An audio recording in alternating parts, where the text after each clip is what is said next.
Buenos días, bienvenidos, hola, ¿cómo estás? Bien, gracias, and welcome back. Oh, and potashi, como ve hasta aquí? No, I was joking. No, I ain't trying to show out, just trying to work on my Spanish Portuguese, man. Man. All right, so this is going to be a brief one. I'm kind of in a situation where I don't want to keep my commentary too long because sometimes you never know who you meet on the road when I'm doing my videos. So I'm gonna get right to it. If you haven't been living under a rock, you understand what's going on right now. Sean Diddy, also as we know him as Puff Daddy, those of us who grew up in the early to mid 90s, late 90s, we knew who Sean Puff Combs was. One of the greatest Afro male Black American entrepreneurs in the entertainment industry of hip hop, and had one of the most, I guess, prolific MCs on his signed to his label at the time. You know, Bad Boy Records. We all know the name. We all know the whole thing, right? So recently indicted on trafficking, sexual, trafficking charges, all this stuff, the freak off parties, everything, right? There were rumblings back then, but we didn't think it was going to come to this in 2024, right? So my thing is, notice how a lot of Afro-American men are put as the epitome of evilness in the entertainment industry. Notice how that shit is, bro. Like, anytime, with R. Kelly and him both, right? My advice to Afro-American men who have money, let me tell you this right now, man. They're looking to really nab us anytime we're on some weird shit, right? Like, we have to understand that, right? Because the thing is about our society, anytime a man of color gets a little bit of power, he's going to get checked, right?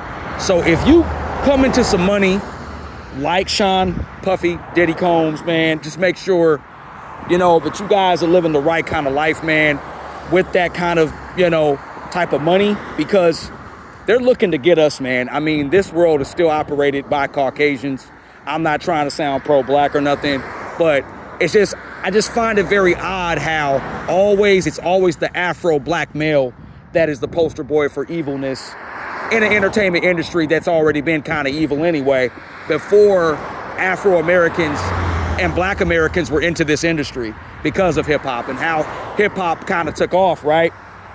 So with that in mind, Sean Puff Daddy Combs, basically, he is a person right now that is an individual that is the scapegoat for a lot of other people right now who need to get caught, who have started a grooming system in the entertainment industry.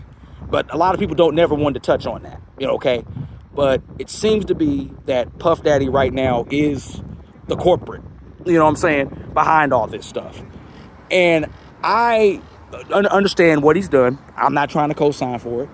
I'm not trying to make you guys feel, I want to make you feel or make me feel like I should be feeling sorry for Sean Combs. Sean Combs did what Sean Combs did because he had the power and the money, and it got to his head. And when you're in a position of power like him, there is no point of return. There is no point of return. You understand what the situation is, right? Once you're in that type of zone, you're in that power, you're in that thing, you feel like you're unstoppable. And even my advice is to us as Afro males, if we get this kind of money, we need to be really under the radar, because we got all this money and we feel that we can control. But Puff got so caught up in thinking that he was unstoppable that he said, no, you have to understand, there's always going to be a consequence. Even I thought he was going to get away with some of the allegations prior to that at the time of 99. I remember it very clearly, before the new year of the early 2000, him and J-Lo in that club shooting with Shine. That whole situation, that was even more bizarre. There was stuff coming up with Puff. Then there was accusations of him cheating his artists, not giving them like the rights to their the rights to their publishing and all this, and now some of the publishing is $900, only worth $900, close to $1,000. I mean, what are you going to do with that? I mean, yeah, that's like groceries pretty much and gas, right? Okay, if you're living in, the West Coast, right? So, man, it's crazy that it's come down all to this. But like I said, Sean Diddy Combs, better known as Puff Daddy, as we know back in the days coming up, formerly owner of Sean John, I think also Revolt. He made up that publication called Revolt. I think it was podcast shows. I don't know if it was a clothing line or any other products with that. Now, how is his business going to go? Does anybody know if Justin's restaurant is still open? I don't know. I don't know in various locations what other areas he has Justin restaurant locations in. I know it's more fixated in where he's from, NYC, New York City. There's a Justin's restaurant named after his son, Justin. Come to find out, it's not really his son. It was the bodyguard named Wolf. The bodyguard named Wolf. Check that. Check out more about his bodyguard, his former bodyguard, may he rest in peace, named Wolf. Wolf was the one, I think that's supposed to be his son with, what's her name? I forget Puff's baby mama name. Anyway, but anyway, yeah, man. Nobody knew this was going to go down the way it was going to go down. But like I said, they're giving him the R. Kelly treatment. We already know that. We saw it with R. Kelly. But what R. Kelly and Puff failed to realize is that they didn't really have it's just simple as this. They didn't have real black fathers in their lives checking them. Okay, I had a black father in my life, so though I tend to resent my dad on some levels because of what he did to my mother, like as far as leave her a little bit and not really put anything into us to help us out. But at the same damn time, when he took me in, when my mother was wilding out, man, my dad was there. So I got a glimpse of my dad being raised by my dad. 7 years right before I turned 18, he decided to go be with the lady that he wanted to be with, that was his longtime girlfriend. Did I have an issue with that? Yes. And I believe that we as children, we didn't ask to be here, but it is what it is, and we try to make the best of it, though life does suck it sometimes, and you don't always get what you want. But at the same damn time, dealing with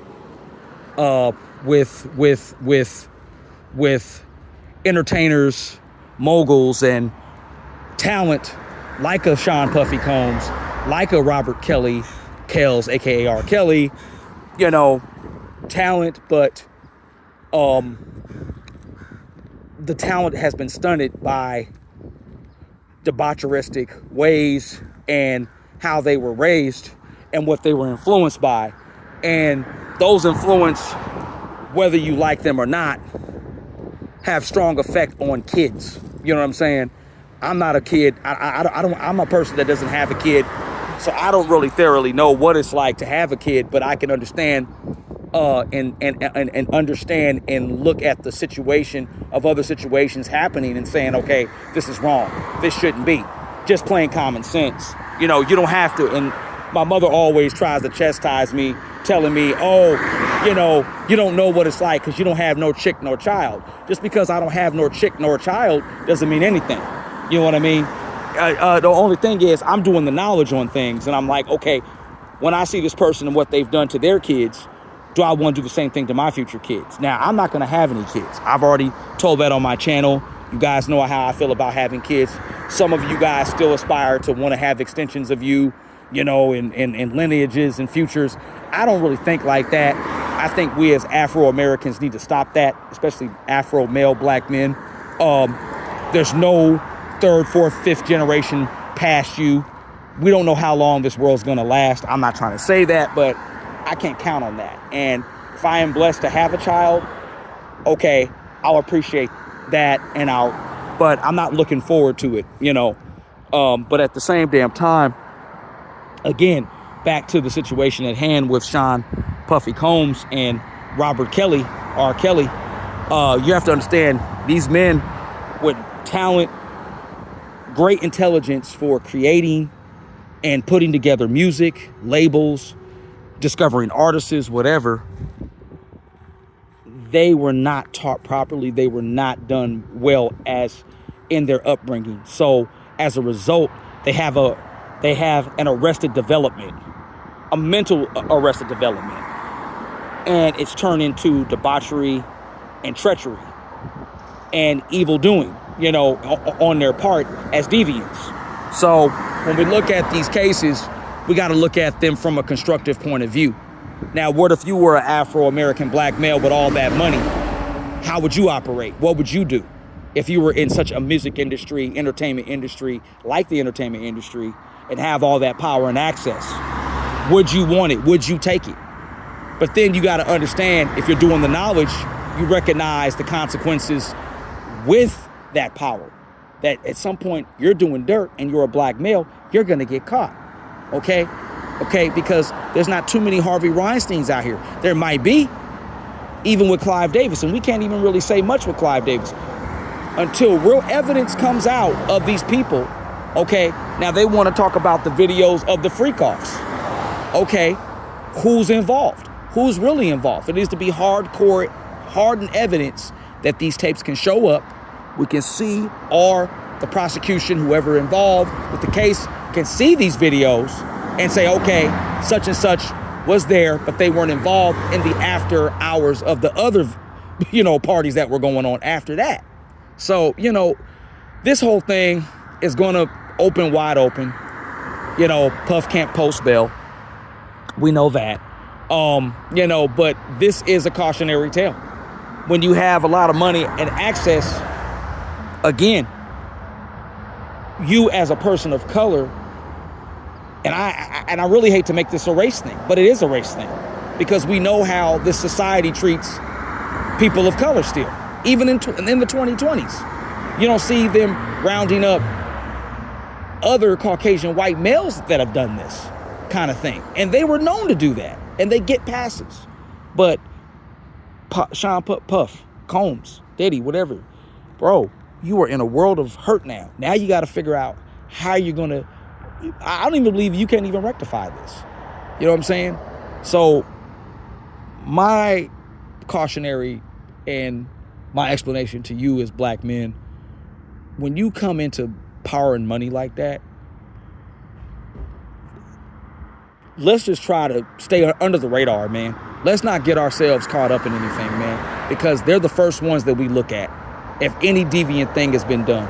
I know we have various people out here that done devious things, and you can't always blame that it's always the brothers, but it's always us. It's always us that they have a radar on. So once we come into power, money, and access, we got to understand, man, we got to act right once we get that power and access. You know what I'm saying?